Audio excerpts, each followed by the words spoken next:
banyak pembelajaran loh. Ada yang ditinggalkan oleh Nabi, undang-undang yang tertulis. Ada undang-undang yang tidak tertulis. Undang-undang yang tertulis merujuk kepada Al-Quran dan hadis Nabi SAW. Tapi undang-undang yang tidak tertulis merujuk kepada kejadian alam semesta yang merupakan ibrah dan pembelajaran bagi kita sebagai hamba Allah dan umatnya Rasulullah SAW. Dan ini yang sering diulang-ulang, yang sering dijelaskan oleh guru-guru kita, wabil khusus Abu Yasharwani. Beliau tidak hanya memberi pembelajaran kepada kita tentang undang-undang yang tertulis, tapi lebih banyak beliau memberikan pembelajaran juga kepada hal-hal yang tidak tertulis, yaitu hal-hal yang berkaitan dengan nasihat, fawaid, fadilat-fadilat atau hikmah-hikmah daripada kejadian alam semesta, perjalanan hidup yang kita jalani dalam kehidupan kita. Ya. Kalau pembelajaran berkaitan dengan keilmuan, dimanapun kita bisa belajar, Pak. Tapi manakala kita menghadapi ada hal yang di luar logika, ada hal yang di luar keilmuan yang tertulis, nah disinilah orang guru yang memiliki power di sisi Allah Subhanahu Wa Taala. Tadi Guru Amir bercerita tentang bagaimana beliau bertawassul dengan Abu, alhamdulillah, ya, itu dikabulkan oleh Allah Subhanahu Wa Taala. Kita pun Pak kemarin pada saat haul Abu ya hari Minggu kemarin, ini bahasa kitanya berhambur tawassul sudah. Seberataan guru bertawassul, bukan saya hitung aja, bukan panitia aja, semua guru bertawassul Pak. Ya. Kalau urut kepanjang tawassulnya Pak, soalnya ketua panitia. Jadi tawassulnya mesti 3 hari, kalau sehari-hari aja baru bisa. Nah, jadi bertawassul tuh jangan hujan tuh minimal 3 hari supaya lahan parkir kering. Alhamdulillah. Takdir Allah seperti itu sehingga lahan parkir bisa kita pakai. Ini hal-hal yang di luar nalar manusia, di luar kemampuan manusia. Tapi di sini kita diajari oleh guru kita bahwa hidup tidak semua berdasarkan akal dan logika. Kata para ulama apa? Wa man i'tasama bi aqlihi dhalla. Barang siapa dalam hidupnya mengandalkan akal dan logika, dia akan sesat. Nah, seperti Abu Jahal, ya, seperti Donald Trump hari ini mengandalkan logika dalam mengatasi kebakaran, gak bisa. Kurang apa canggihnya Amerika dengan segala kekuatannya, Pak? Boleh kita katakan ini pemadam terbaik di dunia. Tapi Allah berkehendak kada bisa, Pak. Skenario-nya macam-macam. Habis banyak ulah, orangnya terbatas, personil yang macam-macam. Tapi inilah kudrat dan iradatnya Allah Subhanahu Wa Taala. Dan penalaran, pembelajaran, ya, yang bisa kita dapatkan dari alam semesta ini akan lebih baik, lebih sempurna dan lebih bijak manakala kita terima dengan hati dan keimanan kita kepada Allah Subhanahu Wa Taala. Kita bersyukur loh Pak. Ya mohon maaf. Andai saja kita ini menjadi sahabat Nabi dalam artian kita hidup di era Nabi. Bapak-bapak, ibu-ibu sekalian, andai kita ini hidup di era Nabi dan Nabi bercerita Isra wal Mi'raj, belum tentu kita kayak Abu Bakar, Pak. Kenapa? Karena di zaman itu tidak ada teknologi, pesawat belum ada. Paling cepat kendaraan hanyalah kuda, iya kan? Kemudian Nabi mengatakan bahwa Nabi berjalan dalam perjalanan yang secara logika ditempuh 3 bulan, lailan, sedikit waktu dari malam, belum lagi ke atas langit dan sebagainya. Dan ini menyebabkan galaunya orang muslim. Sahabat pun galau nih. Nabi pertama begitu menerima Isra Mi'raj, paginya Pak duduk di depan Ka'bah, kayak galau gitu. Lewat bus gengnya orang kafir, Abu Jahal. Ya Muhammad, apa nih kisah? Kalau Abu Jahal orang Banjar kayak itu kira-kira pula, bahasa juga. Ya Muhammad, apa kisah ini? Kok kayak galau? Nabi ini orangnya rubuh, Pak. Orangnya rubuh, orangnya apa adanya. Dalam bahasa harian disebut ummi. Jadi ummi itu kalau dalam bahasa macam-macam. Kalau ummi ummi dalam ilmu sholat. Siapa ummi? Ummi dalam ilmu sholat itu orang yang bacaan Fatihahnya cacat. Nah itu ummi, kurang bagus membaca Fatihah. Ada ummi dalam artian keseharian, orang yang tidak bisa membaca dan menulis. Ada juga ummi dalam artian keibu-ibuan, apa adanya. Biasanya perempuan itu apa adanya, Bu ya. Sifatnya jujur banget. Nanti di sini Bang gue, nanti di luar tuh ada tahu lah. Soalnya di sini militan kata Guru Amir itu lah. Masya Allah, bak hujan-hujan tetap aja datang. Insya Allah, ummi beratan. Ibu yang sejati, Bu ya. Nabi itu tidak ada istilah gimmick-gimmickan, itu nggak ada. Nabi itu mereka ada istilah pura-puraan. Papura itu ada, pura-pura tidak ada. Apa adanya. Nah ini. Jadi kalau orang itu suka ngeles, nggak bakal jadi wali itu. Nggak bakal. Nabi itu nggak ada istilah ngeles-ngelesan, apa adanya. Jadi diceritakanlah dengan Abu Jahal. Aku tadi malam ini. Abu Jahal kemudian himung. Abu Jahal selesai sudah ini. Game sudah Muhammad ini. Kenapa? Karena ada yang dikisahkan lagi. Otak Abu Jahal bagaimana ingin membuli serendah-rendahnya, kalau boleh menghancurkan logikanya agama Islam, saudara. Bahimat Abu Jahal ini ke Jabal Qubais membawa orang Arab ini ada berita penting. Jadi yang pertama memperingati Isra Mi'raj itu Abu Jahal apa ya? Karena ini yang pertama menceritakan Isra Mi'raj ke orang lain, ya. Nabi pakai sahabat Abu Jahal pakai sahabat di atas Jabal Qubais dari awal sampai akhir. Tapi bukan berarti kita mengumpati masa Abu Jahal, kan? ini tidak seperti itu. Jangan diputar balik nanti ujungnya. Kayak pecinta Maulid lah, apa aja? NU cerita Maulid itu mengikuti mazhab Abu Lahab, ada seperti itu ya. Ini masalahnya beda antara versinya ya. Si A mengerjakan hal yang pekerjaannya sama, tapi versinya lain. Contoh sederhana, Pak. Kita pernah dituding seperti orang Yahudi. Orang Yahudi menyembah dinding ratapan. Ujar orang lain, orang Islam sama menyembah batu yang namanya Ka'bah. Kan zahirnya sama nih. Dinding ratapan adalah batu. Kami orang Nurjani pernah ke dinding ratapan itu melihat aja Bang, bukan empat jam ratap di situ ada, Pak ya. Melihat dari itu biar tahu lah. Nah ini. Di sisi lain Ka'bah, ada orang memeluk Ka'bah, mencium Hajar Aswad, berebutan dan sebagainya. Oleh orang ateis dikatakan gak ada bedanya. Bedanya sangat jauh. Kenapa? Karena kita sebagai orang muslim dan mukmin menjadikan Ka'bah sebagai kiblat. Kenapa? Karena diperintah oleh Allah, itu bedanya. Dan perintah ini jelas dalam Al-Quran. Ada bukti otentik yang menunjukkan bahwa orang Islam disuruh menghadap Ka'bah. Itu satu. Dan ada bukti otentik bahwa Nabi itu mencium Hajar Aswad, itu juga ada. Beda dengan dinding ratapan. Cari aja yang dalam Injil, ada yang hafal Injil? Fatihah itu. Cari aja berataan dalam Injil, adakah suruhan Yesus ataupun siapa yang menyuruh untuk meratap dinding ratapan? Itu nggak ada, Pak. Atau di Zabur menurut versi mereka nggak ada sampai hari ini. Ini bedanya, bahwa apa yang kita lakukan menjadikan Ka'bah sebagai kiblat itu adalah anjuran Allah melewati Al-Quran. Sementara apa yang mereka lakukan di dinding ratapan gak ada dasar, hanya itu fatwa ulamanya, bukan bersumber dari kitab sucinya. Jangan kita nanti dianukan orang, Pak, diombang-ambingkan orang dengan pernyataan yang macam-macam. Ya. Baik. Perjalanan Isra wal Mi'raj memang kalau kita masuk kepada pembelajaran ya dalam sisi keilmuan, dimulai dengan kalimat subhanallah, tasbih. Tasbih itu sudah ma'ruf bahwa apa-apa yang kita melihat takjub, apa-apa yang kita lihat dan itu merupakan sesuatu yang luar biasa, disunahkan kita bertasbih. Artinya kalimat atau kejadian yang diawali dengan tasbih biasanya kalimat besar, ataupun perkara yang besar, dan inilah yang terjadi. Ya. Allah memperjalankan Nabi dari Masjidil Haram ke Masjidil Aqsa, dari masjid ke masjid.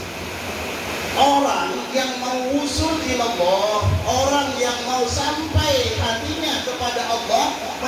dapat ridho Allah, start pertamanya mesti masjid.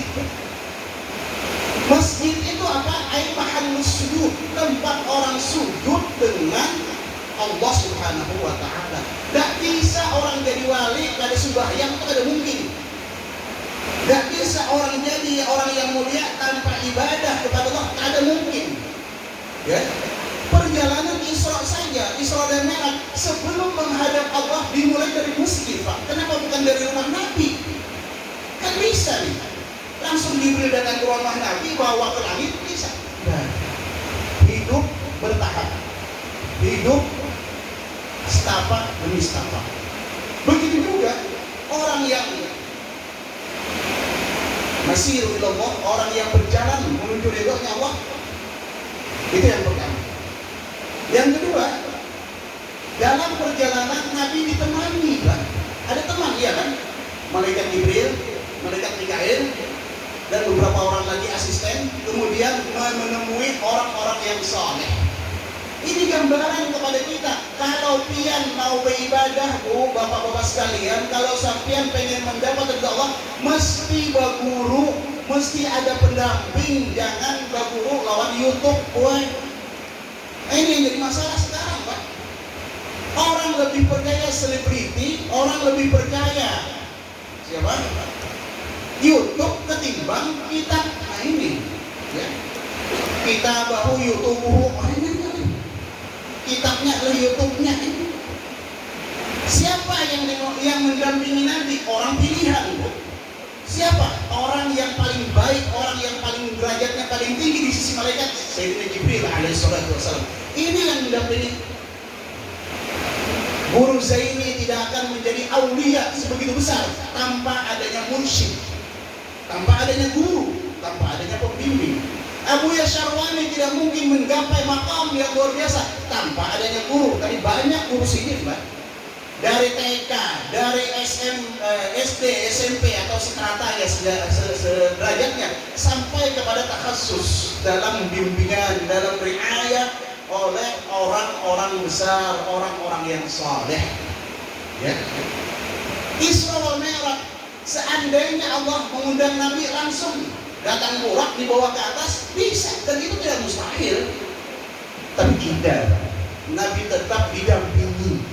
Yang mendampingi siapa? Orang-orang hebat, bukan orang sembarang, ya. Dan dalam perjalanan ini banyak was-wasnya, ya. Dalam perjalanan, padahal lawan guru besar sudah, ini lawan malaikat sudah, yang paling hebat dari malaikat, was-was itu masih ada, Pak. Banyak kita dengarkan di riwayat, ada orang, ya kalau bahasanya Allah yarham Syekh Zainuddin MZ, nenek-nenek pakai blue jean ya sidin lah. Ada orang tua dandanannya menor banget, gue. Orangnya tua sudah, cuma dandanan ngalah-ngalahi ABG. Muhammad manggil Nabi. Kalau Nabi ini orangnya apa? Bukan bahasa Inggrisnya liur baungan. Tahu liur baungan, Bu? Nah, bisa menoleh, apa sih? Tapi enggak, Pak. Ini orang katakan tadi, istiqomahnya Nabi itu luar biasa, ya. Dan mohon maaf, andai Nabi menoleh, apakah Nabi salah? Enggak, Pak. Ada orang manggil Nabi menoleh itu enggak salah, ya. Kecuali berduduk bagi siapa? Wah, ini panjang kisah. Tapi Nabi istiqomah, ya. Kenapa? Karena fokus Nabi adalah berjalan menuju Allah. Kita pasti banyak gangguan, Pak. Pasti banyak awarid, tantangan yang akan kita lewati dalam hidup. Gambaran istiqomah dalam perjalanan. Apapun yang ada di samping, lewati. Ini yang belum katakan, Pak. Isra wal Mi'raj ini adalah guru besar bagi dunia. Siapapun Anda, siapapun kita, mau kiai, mau ulama, mau habaib, mau wali sekalipun, maka Isra wal Mi'raj adalah guru besar bagi kita. Kalau kita mau selamat, kalau kita mau usul ilallah, ini gurunya Isra wal Mi'raj. Banyak tantangan, Pak. Jangan, mohon maaf lah, di semua fase, di semua strata, di semua tingkatan mesti ada tantangan. Dan disitulah perlunya istiqomahan kita sebagaimana yang dicontohkan Rasulullah SAW. Ya. Nabi sebelum berjalan, Nabi juga yang kita sering dengar, ada operasi pembedahan ya. Dibedah, dikeluarkan hati Nabi, dibersihkan hati Nabi.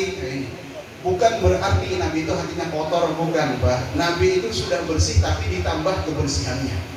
Dan di sini juga memberikan pembelajaran kepada kita bahwa dalam menjalani kehidupan, yaitu tadi ada pertanyaan, kenapa yang dibersihkan itu hati bukan otak? Sementara kalau orang sekolah itu, orang sekolah Bu, biasanya kalau penentuan kejuaraan itu kepintaran kah atau gimana? Biasanya IQ kan, nilai natijah buah daripada sebuah ujian itu berasal dari IQ seseorang, kepintaran dan kecerdasan intelektual seseorang, ya, kecerdasan akademisi seseorang. Tapi agama kita tidak hanya itu. Agama kita lebih mementingkan kecerdasan spiritual. Jadi kita kan punya dua kecerdasan. Yang pertama intelektual, yang kedua spiritual. Ya. Tapi Islam lebih memperhatikan kecerdasan intelektual, spiritual ketimbang intelektual. Kecerdasan akademisi, kecerdasan intelektual ini hanya sebatas zahir. Tapi yang aslinya kecerdasan spiritual, kecerdasan qalbiyah, kecerdasan hati. Dan ini yang dibangun oleh Nabi di era sahabat-sahabat yang ada bersama Rasulullah SAW. Makanya ulun sering bulan kalau pian gue bisian anak sekolah kada tapi pintar, ya nilainya standar aja, tapi hatinya baik, disuruh mau ini segala macam nurut, aman, gak masalah. Daripada pintar tapi hatinya mungkil, bahaya. Ada pertanyaan mendasar Pak. Ini negara kita ini bermasalah, katakanlah krisis. Nang menghabiskan duit di negara kita ini pertanyaannya orang pintar atau orang bungol? Abu, orang pintar, orang bungol, orang pintar, iya kan? Kalau orang nang kadang ngerti, paling-paling pikirannya menjual sayur. Kelas hidupnya apa sih? Tidak mungkin tukang sayur menjadi ketua DPR, kada mungkin, baik. Ini, ya, kada mungkin kayak kita yang ajar sehari-hari kayak gini menjadi gubernur itu kan. Kenapa? Kepintaran kita kada sampai ke situ. Baik.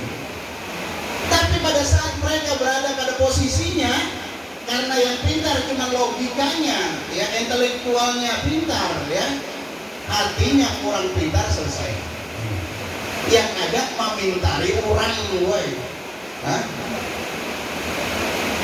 pikiran bagus, hatinya kada bagus, memintari orang jadinya. Tapi kalau orang pikirannya sederhana tapi hatinya pintar, yang ada kasihan dulu buat orang. Seorang itu kan pikir kadang-kadang kenapa memikirkan orang. Nah inilah, dan ini yang diajarkan oleh Nabi dan guru-guru kita. Maka kemudian para ulama dengan segala jerih payah yang mereka lakukan berusaha membangun lembaga pendidikan yang berbasis kecerdasan spiritual, ya, bukan hanya ini intelektual, bukan hanya itu, ya. Dulu Pak ceritanya ya, sebelum kemerdekaan para ulama-ulama kita itu pengen menjadikan asas pendidikan nasional itu berbasis pondok pesantren. Tapi kalah voting. Kalah voting dengan siapa? Dengan ada BPUPKI segala macam lah, ceritanya bisa dibaca lah di sejarah. Akhirnya jadilah asas pendidikan nasional kita yang seperti hari ini. Sampai hari ini bingung Pak. Kurikulum merdeka, ya merdeka benar tolong. Mau naik ke mau kada kah? Nang bingung gurunya, oh ini gue. Anaknya kada belajar, gurunya memberi nilai bingung. Diberi nilai rendah, dimarahi kepala sekolah, diberi nilai tinggi, muridnya babungulan, nah selesai. Kali benar sudah itu. Kenapa? Karena poin pendidikan kita berasaskan nilai dan angka, itu masalahnya. Kalau zaman dahulu poin pendidikan mereka berdasarkan pembersihan hati mereka, pembentukan tabiat.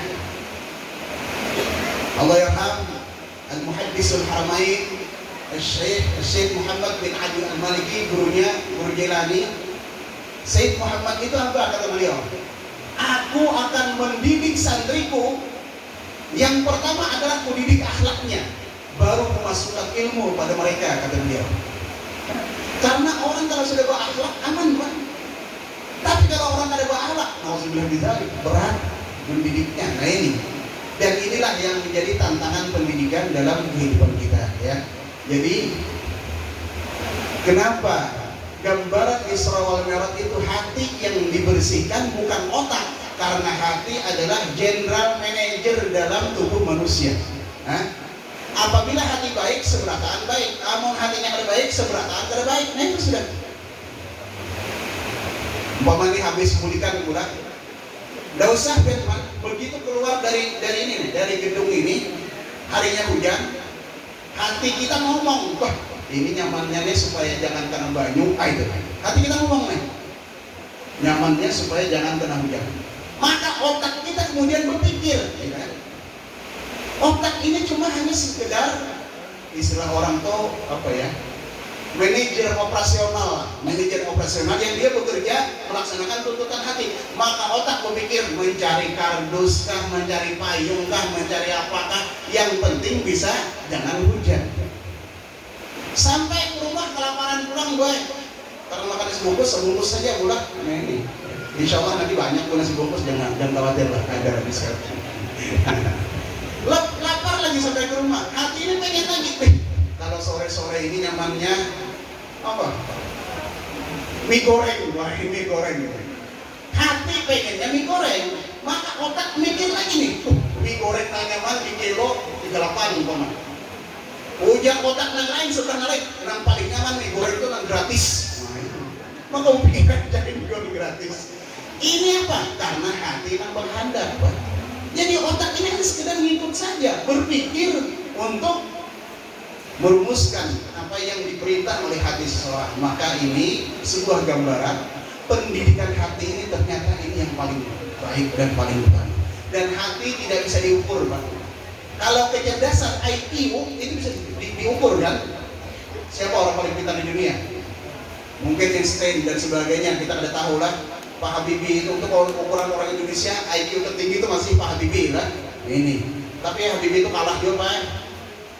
Lawan orang Alabiyu, ada lebih sih. Atau lawan orang Madura, kalah Habibie, Pak. Ada anak buah Sidin Madura, ini kesah aja Bang, perawinya ada tahu kan menurut siapa itu lah. Jadi Pak Habibie, Bang, nyuruh anak buah Sidin orang Madura. Mas, coba ukur tingginya bendera. Yang bendera tuh disuruh ukur. Mohon maaf, orang Madura naik ke tiang bendera, diukur. Ujar Pak Habibie, kenapa tidak direbahkan aja tiang benderanya? Kan bisa dilepas mornya, kalau direbahkan, diukur. Kalau itu bukan tinggi, Pak, itu panjang, Pak. Ya itu kalah Pak Habibie, Pak.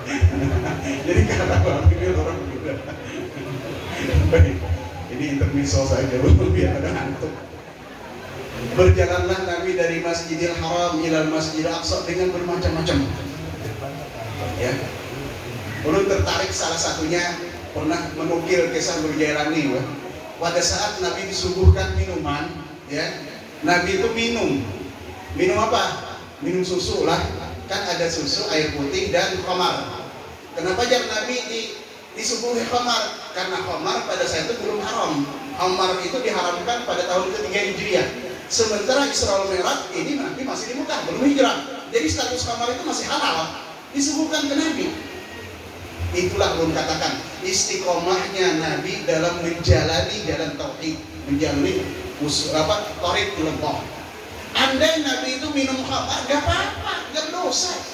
Atau air putih gak apa-apa, tapi yang Nabi ambil air susu, ya, air yang susu. Fakat akhadtal fitrah.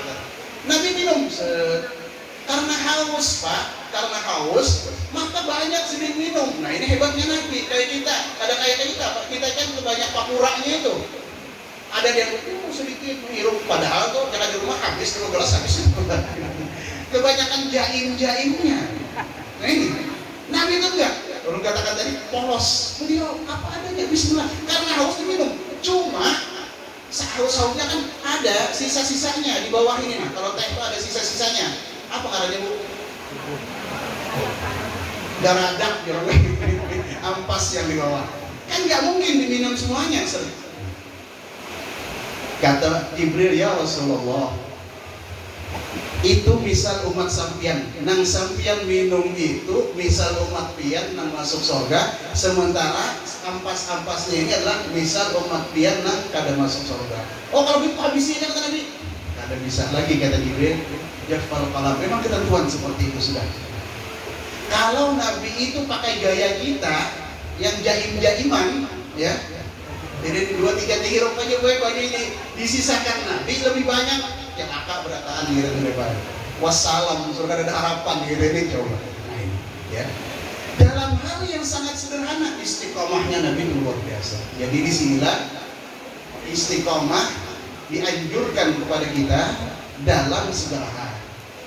Oke lah, kita jauh dari kota datang ke sini. Nah, bahasa sederhananya tadi ya militansi tadi lah, militan dalam kebaikan. Nah itu loh, bukan militan dalam membela partai, enggak.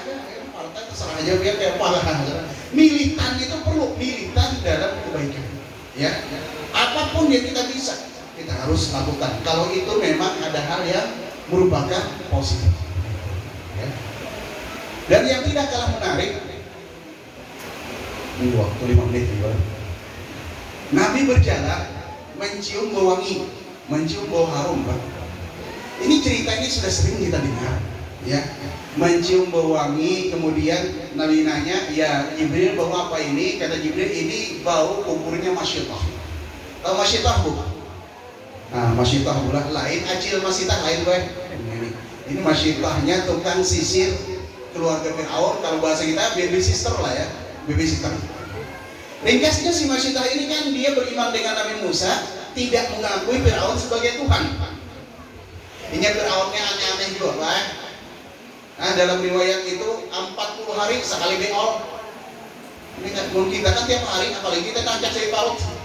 Fir'aun, kalau mengambil kisah ini dari Abu Ya lah, ujar Abu Ya, ada sih teman-teman. Fir'aun itu 40 hari gue sekali beol, jadinya ada progresi banyak. Ya. Dalam hidup Fir'aun kada pernah sakit kecuali pilek sekali, 450 tahun umurnya. Mau kita nih bang musim buah garing, ya mulai betukang, betukang mulai. Karena dia merasa lebih apa ya, memiliki power lebih dari orang lain, aku jadi Tuhan. Nah ini jadi masalah. Jadi biar rajin garing-garing itu ada hikmahnya tuh supaya jangan menjadi Fir'aun, jangan nggak menjadi Tuhan, ya. Tapi dibalik keganasan Fir'aun, Pak, dibalik keganasan Fir'aun, Allah ternyata masih melihat ada sisi positif dari Fir'aun. Apa sisi positifnya? Fir'aun ini pemurah itu. Ya Allah, kata Nabi Musa, ini Fir'aun kok dapat mati. Padahal banyak kan masalah yang dihadapi Fir'aun, diantaranya apa? Diantaranya air berubah menjadi darah. Coba Pak, kalau kita telah se-Kalimantan Timur ini, nah banyak berubah menjadi darah, chaos. Gak bisa apa-apa kita, iya kan? Hendak makan jadi darah, di sungai jadi darah, keran darah. Sudah lumpuh pemerintahan, lumpuh aktivitas kita sehari aja. Hendak minum darah semua.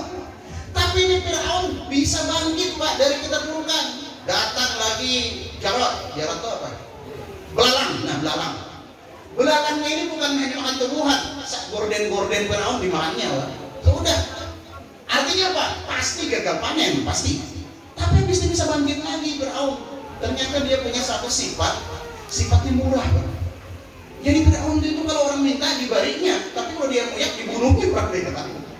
Padahal dia punya cara membunuh itu luar biasa. Kejam Fir'aun itu. Wa Fir'aun dzil autad. Autad lah, autad itu jadi kita macam bajak. Dia bunuh orang bukan dipotong kepala, ditaruh di salib, dipaku tangannya, bukan diikat. Jadi tangannya dipaku, ya, dijemur sampai mati, teriak-teriak coba. Kalau dipotong mati selesai, ini enggak, dipaku tangannya di tiang, dijemur, itu yang Fir'aun. Kemudian Fir'aun ini sarik lebihnya Asia, Pak. Dibunuhnya kayak apa? Bukan bininya, bukan ditembak, bukan ditaruh di bawah, dibom. Membomnya pakai apa? Pakai batu, batu kayak tandong gitu nah. Jadi Asia itu dijatuhin batu, blek. Jadi pisang gapit. Sama dengan kasusnya Masyitah. Ya. Ada satu yang menarik dari kemurahan Firaun ini, Pak. Firaun ini punya asisten yang namanya Haman. Haman ini jadi kita insinyurnya Firaun. Jalan ke satu daerah, dan di satu daerah itu pengen minta bikinkan irigasi dari Sungai Nil ke kampung mereka, dibikin irigasi supaya pertanian di tempat mereka itu berhasil, ya, supaya bisa panen bagus. Ujar Haman, ongkosnya tinggi, ongkosnya banyak. Mana? Ini duitnya mana? Maka orang kampung itu mengumpulkan duit. Ya, ada yang ada perhiasan dikumpul kasihkan ke Haman. Tentu saja ini kan gak cukup, ya. Apa yang dimiliki kekayaan kan cukup, gasan mulai dikasih dibawa ke Firaun.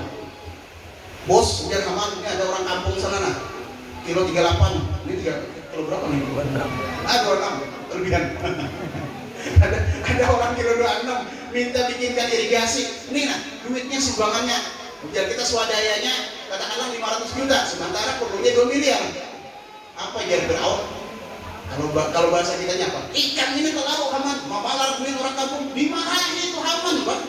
Kembalikan uang orang kampung, pakai duit negara. Nah, ini. Akhirnya irigasi itu 1 sen pun tidak pakai duit orang kampung, dikembalikan, pakai duit negara. Ini yang dilihat Allah, Pak. Kebaikannya itu nah.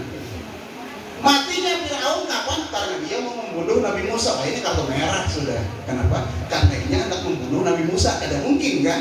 Amun dirawat Firaun, Musa nanti dibunuhnya tidak mungkin. Maka dalam kasus seperti ini ya, udah terus Firaun harus mati ditenggelamkan di Laut Merah. Ya.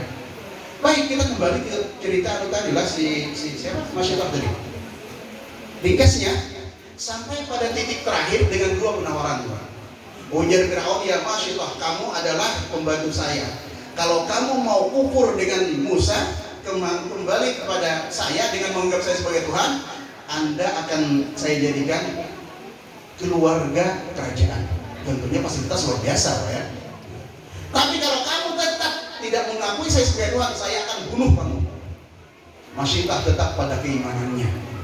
Nah, ini Masyitah tetap pada keimanannya, dan akhirnya terjadi, Pak. Firaun kada mengangalan baik. Masyitah itu bukan dipancung, bukan digoreng. Ambil kuala, disaksikan orang banyak, bukan kuali ya. Ini salah ngomong. Nah, ini bahayanya ini bahayanya direkam kayak gini. Begitu salah langsung diviralkan, selesai sudah kita. Makanya kami Lampur Jalan ini memang anti, Pak, anti YouTube.